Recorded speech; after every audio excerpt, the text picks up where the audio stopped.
दिलीप चौगुले आपणा सर्वांचे माझे सुपर शेतकरी यूट्यूब चॅनलवर सर्वांचे सहर्ष स्वागत। आज नमस्कार। आज 4 जुलै आहे।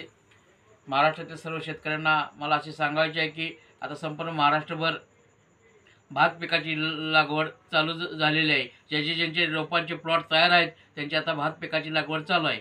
तर मी आपल्याला असे सांगू इच्छितो की भात पिकाची आपण लागवड करताना संकरित वाणाचा पुसा बासमती, कावेरी आणि इंद्रायणी या व्हरायटीची आपण लागवड जास्तीत जास्त करावी। या भाताला जास्तीत जास्त रेट मिळतो, त्याची मागणी फार मोठ्या प्रमाणात आहे, चवीला चांगला आहे, त्यामुळे हा भात आपण जास्तीत जास्त करावा। हा भात लागण केल्यानंतर 1846 DAPचा वापर आपण करावा। त्यानंतर गरजेनुसार पाने जर पिवळी होत असतील, रोप जर पिवळी होत असतील तर फेरस सल्फेटचा आपण वापर करावा।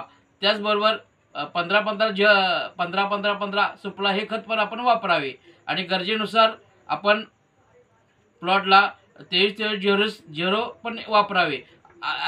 त्यामुळे आपले भाताचे काही प्लॉट लागवड केल्यानंतर अत्यंत बांगलन वगैरे करून खुरपणी करून अत्यंत चांगल्या पद्धतीने आणण्यासाठी आपण सर्वांनी प्रयत्न करावे। भाताच्या या व्हरायटीच्या भातांना अत्यंत खूप मागणी आहे, डिमांड आहे, त्यासाठी आपण या भाताची लागवड मोठ्या प्रमाणावर पूर्ण महाराष्ट्रभर करावी हीच आपल्याला विनंती। नमस्कार।